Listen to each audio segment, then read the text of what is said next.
Hello tout le monde, j'espère que vous allez bien et bienvenue dans cette vidéo hebdo. Alors dans cette vidéo je vais parler de Bitcoin, d'Ethereum, de Ripple, peut-être de Litecoin et de EOS également. Mais commençons d'abord par Bitcoin. Alors ici j'ai un range qui a été tracé par rapport aux données qu'on avait eues par rapport à 2017. On peut voir ici qu'on avait un sommet et un creux et c'est sur base de ce sommet et de ce creux que j'ai tracé mon range ici. Donc ce range, on peut voir que depuis donc novembre 2018, on se trade aux alentours de ces valeurs. Alors ici, on peut considérer qu'il y a une excursion et qu'ici, on a peut-être une autre excursion. Mais du coup, généralement, lorsqu'on a une excursion en dehors du range, ça se confirme. Donc ensuite, lorsqu'on vient retracer, faire une retouche sur le milieu du range. Dans ce cas-là, on peut voir qu'ici, on a une excursion en dehors du range, qu'on est revenu retracer, qu'on est venu remonter à ces valeurs. Et qu'ensuite on s'est retradé à ses alentours. Ici, si ceci, ça correspond à une excursion, on peut voir que l'évolution des prix, globalement, ça fait déjà depuis presque un mois, ça fait une vingtaine de jours, il ne s'est pas passé grand-chose. Si on regarde en termes de volatilité entre le plus bas qui est ici et le plus haut qui est là, c'est une volatilité au maximum qui a été de 13%. Et ceci en l'espace d'une vingtaine de jours. Donc, véritablement pas grand-chose qui s'est passé sur le Bitcoin. Et si ceci c'est une excursion tout comme ce qui s'est passé ici, il faudrait dans un premier temps que l'on repasse au-dessus de cet ancien support, donc de ce bas de range qui maintenant nous sert de résistance. Il faudrait qu'on passe au-dessus. Et si on passe au-dessus, le seul moyen de confirmer dans un premier temps que ceci c'est une excursion, en fait, c'est qu'on vienne à nouveau rechercher le milieu de ce range aux alentours des 4000 $ le Bitcoin. Sinon, ceci, c'est tout simplement une continuation de downtrend. Et je voudrais qu'on retienne ces valeurs, donc les 3006, les 4000, pour le moment, je pense qu'il n'est pas nécessaire d'y penser. Mais retenons pour le moment les 3006. Et c'est quelque chose dont je voudrais parler donc, pour la suite de cette analyse. Ici, j'ai le range dans lequel on évoluait la semaine passée. Et je vous ai dit que pour moi, ça ne servait pas à grand-chose de trader en fait, ce range parce que véritablement, il y a pas énormément de volatilité et c'est un marché qui part un peu dans tous les sens où à mon avis il est très facile de se faire stopper, que ce soit ici, que ce soit ici, ou même si vous avez pris une position sur cette petite mèche ici. On peut voir que globalement c'est très choppy et c'est pas forcément le genre de marché que personnellement je veux trader. Je vous avais expliqué le mieux c'est tout simplement d'attendre qu'il y ait une cassure de range, de trader soit le breakout, soit le retest qu'on a eu ici. Personnellement, je n'ai pas pris position de short ici, même si ça faisait partie de mon plan de trade, mais j'avais une position short qui était beaucoup plus haut que ça, qui était aux alentours des 3500, et on peut voir qu'on n'est pas monté aussi haut que ça. Donc pour le moment, je suis toujours flat. Et si je vous ai parlé des 3006 tout à l'heure, c'est parce qu'en fait, par rapport à ce petit range dans lequel on a évolué pendant une quinzaine de jours, ça correspond également au milieu de ce range ici. Donc ici, on a véritablement une double résistance, donc il y a pas mal de convergence, qui plus est globalement par rapport au prix qu'on avait ici. Alors ça c'était à l'époque, non, ça, je ne vais pas en parler maintenant. Mais donc du coup par rapport à ce range, si ceci c'est une excursion, il faudra aussi qu'on vienne taper le milieu de ce range. Donc les prix sont fractales, hein. Donc à ce niveau-là, si ceci c'est aussi une petite excursion, eh ben, il faudra qu'on ait une confirmation en venant retaper le milieu de ce range qui se trouve aux alentours des 3006, qui est également notre résistance. Donc même si on arrive à remonter au sein de ce range, on se retrouverait ensuite sur une autre résistance. Et c'est pour ça que personnellement, pour le moment, je reste toujours bearish parce que on n'est pas passé au-dessus de cette résistance aux alentours des 3005. Et puis il y a ce milieu de ce range qui correspond également à une autre résistance. Et au-dessus de ça, on peut voir qu'on a aussi cette résistance ici, dont je parlais la semaine passée, et qui correspondait à la partie supérieure de ce range. Donc il y a multiples résistances et pour le moment très peu d'actions bullish. On peut voir qu'à chaque fois qu'on a une chute, le rebond qui s'ensuit, le rebond technique qui s'ensuit est d'une faible intensité. Donc pour moi globalement je suis toujours bearish. Et ce que je vous avais indiqué la semaine passée, c'est que si on vient casser ce range, chose qu'on a faite, pour moi on va tout simplement revenir chercher les 3200 aux alentours des 3200. Donc pour moi, les 3200, c'est toujours quelque chose qui est en route. J'avais expliqué dans le groupe Discord qu'il n'était pas impossible qu'on ait un rebond, qu'on vienne justement chercher au 3005, et que le 3005, c'est pour moi une target de short, enfin c'est donc une target pour ouvrir un short et aller venir chercher les 3002. Donc, ça, c'est pour Bitcoin. Et il y a une dernière chose dont je voulais vous parler, et puis on va parler vite fait d'Ethereum. On peut voir ici, alors la première chose qui m'intéresse sur ce chart, c'est donc cette trendline. On peut voir ici, on est passé au-dessus, mais j'aime bien l'idée de cette trendline telle qu'elle est dessinée ici. Certains pourraient éventuellement la dessiner comme ça, je peux comprendre. Personnellement, je tiens à la garder comme ça. Parce que si on regarde, globalement, ceci, on pourrait considérer que c'est un fake-out et qu'ici, on est tapé plusieurs fois et que ça nous a servi de résistance.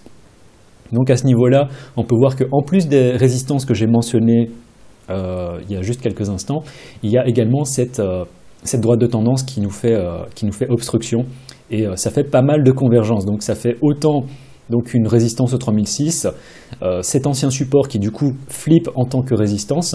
Et on a également cette droite de tendance. Donc pour moi, globalement, il y a quand même trop de convergence pour que l'on vienne. Maintenant, on peut voir aussi qu'en termes que ça se rejoint, quoi. Donc ça me semble très très compliqué. On pourrait avoir un pump, on pourrait monter éventuellement au 3005, mais tel, on pourrait même éventuellement monter plus haut. Hein. Le marché fait toujours ce qu'il veut de toute façon, mais tel quel, personnellement, je ne vois pas de raison d'être positif sur le Bitcoin. Alors, pour moi, on va tout simplement revenir chercher aux alentours des 3002 dans cette zone verte ici. Et si on regarde de plus près, alors pour le moment, l'action n'est pas négative, hein, mais on est au sein d'un petit canal. Alors si on voulait dessiner ça comme... si on voulait le dessiner, on pourrait le dessiner de la sorte. On peut voir qu'on a un petit canal haussier, mais ça pourrait également faire office de bear flag par rapport à... ici, on aurait donc le pylône et le bear flag qui pourrait éventuellement s'enclencher.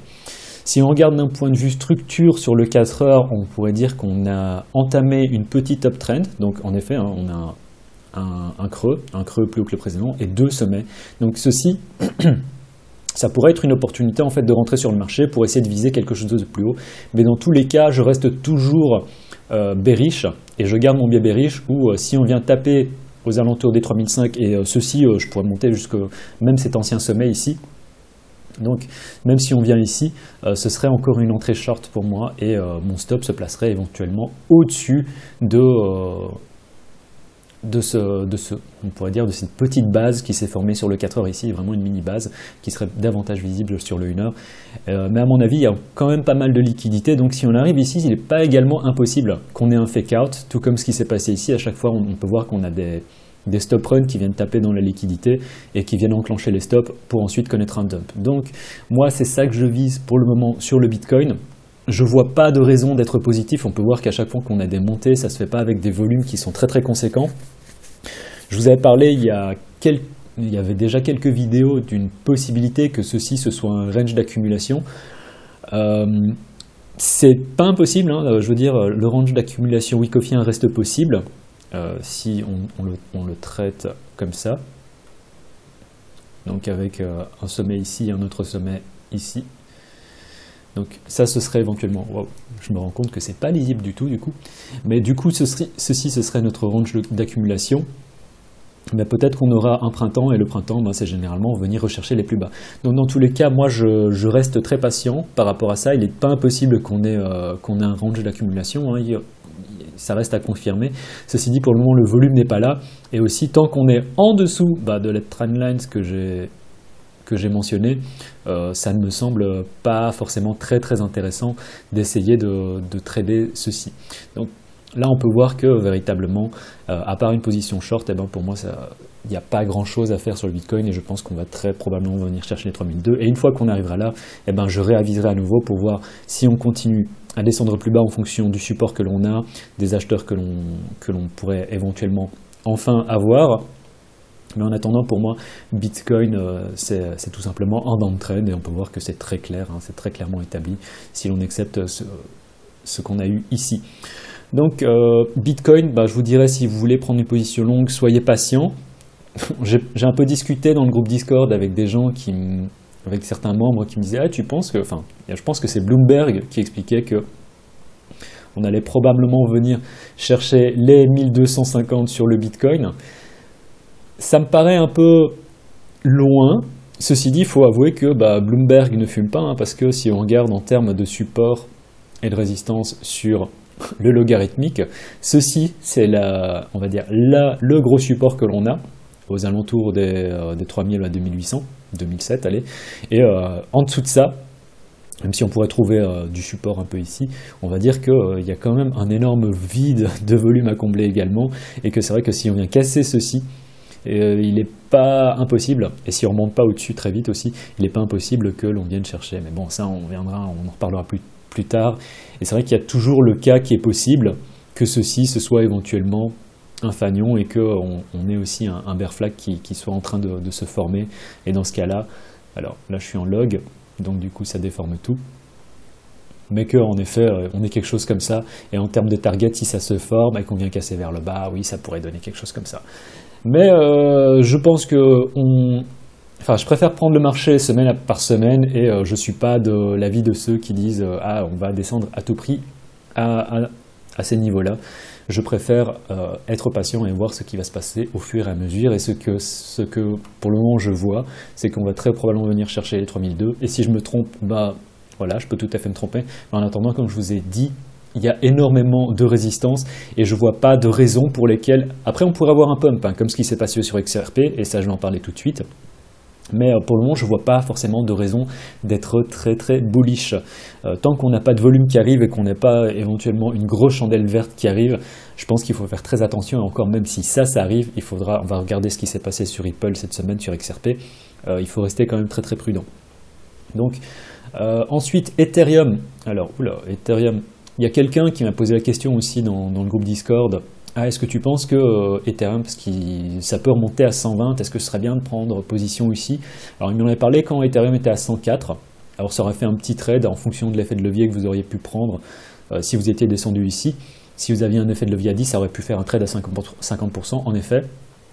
Mais après, je sais que le membre qui m'en a parlé ne fait pas d'effet de levier, donc ça aurait fait un 4 à 5%, ce qui reste net. Mais il visait un retour au 125. Et pour le mois, les 125, ça me paraît compliqué. Pour moi, si on a un pump sur Ethereum, on a une montée qui suit le Bitcoin, on pourrait éventuellement chercher les 114 maximum. Mais je ne pense pas que l'on monte plus haut que ça. On peut voir qu'on a aussi une structure de marché qui est une structure de prix qui est plus ou moins identique à ce qu'on a sur le Bitcoin, c'est-à-dire qu'on a un creux qui est plus haut que le précédent, et puis aussi deux autres sommets. Donc ici, il s'agit peut-être d'un pullback et on pourrait éventuellement continuer une petite montée. Mais ici, on peut voir, comme sur Bitcoin la semaine passée, ici, ça nous servait très clairement, alors ça je vais l'enlever, ça nous servait très clairement de support, et ce support maintenant devrait devenir résistant. Donc si on vient taper dedans, ben, tant mieux, ce serait éventuellement une opportunité pour ouvrir un short. Et si on arrive à monter plus haut et qu'on arrive à reclôturer au-dessus en fait de ce support, oui, éventuellement il faudra que je revoie mon biais et que je repasse éventuellement bullish, mais pour le moment je ne vois pas de raison de s'exciter pour se dire ah, on peut aller rechercher les 125 sur l'Ethereum. Non, pour moi les prix suivent également le Bitcoin, et c'est pour ça que je reste très prudent sur l'ensemble de mes positions alt en ce moment. Cette semaine, je crois que j'ai rien vu sur les marchés, et donc je pense qu'il vaut mieux rester en dehors du marché plutôt que de risquer quelque chose par rapport à une position incertaine sur le Bitcoin. Une fois qu'on retournera en bull mode, il y aura énormément d'opportunités qui vont se présenter, et ce sera à moins de risque parce que justement Bitcoin sera en uptrend. Donc si je parlais aussi de la possibilité d'un pump sur Bitcoin, c'est en raison de ce qui s'est passé au cours de la semaine sur Ripple. Donc on était venu, si on regarde sur une échelle en journalier, alors je crois que j'avais regardé ça sur... Ah, j'avais d'abord regardé contre les monnaies fiat. Donc on se situait pile poil sur ces mêmes niveaux. Donc j'avais pris une petite position, j'avais risqué. Et on peut voir qu'ensuite on a eu ce pump. Et c'était quelque chose d'assez intéressant sur le moment, c'est-à-dire qu'on avait réussi à passer au-dessus de ces deux résistances qui sont en violet ici, et que le lendemain on m'a posé la question est-ce que tu penses que ce serait bien de prendre position ici? Je lui ai dit fais attention parce que ça me paraît compliqué. Et il faudra voir comment est-ce que ça clôture, et on peut voir que ça a très mal clôturé. On a clôturé en dessous de la résistance, puis on a eu une consolidation qui a mené à un dump en dessous encore de ce support.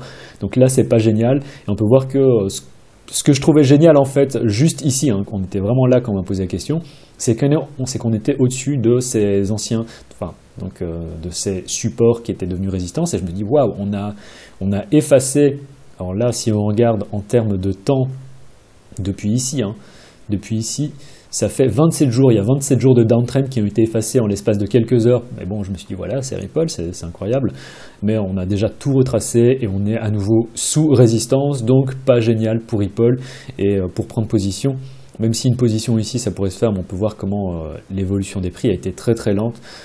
Donc moi, je me risquerais pas à prendre une position. Si maintenant on vient reclôturer en daily au-dessus de cette résistance, et qu'on consolide ici, éventuellement prendre une position sur le bas de la résistance pour éventuellement aller chercher plus haut.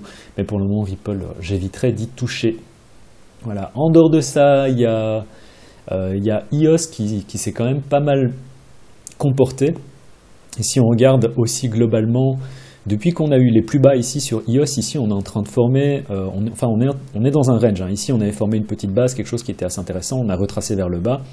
Et globalement, EOS et Litecoin, si on regarde aussi le chart du Litecoin qui est très très beau, ce sont deux... Oula. Voilà, ça c'est des indications que j'avais mises pour le groupe Discord, je vais les effacer.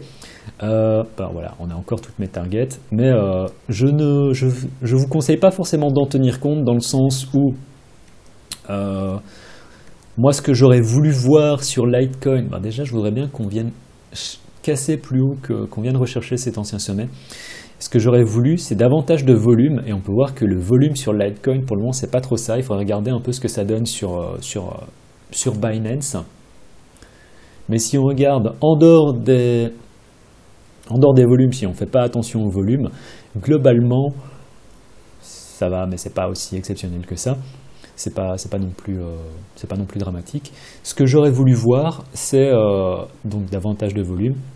Mais globalement, le chart, si on regarde, on a quelque chose qui est quand même assez sympathique à voir. On est au-dessus aussi de cette ancienne résistance qui maintenant devrait faire office de support. Donc globalement, Litecoin aussi, c'est assez joli à voir. Mais tout ceci, c'est toujours à faire très attention avec ce qui se passe sur le Bitcoin, et pour le moment Bitcoin c'est pas joli à voir.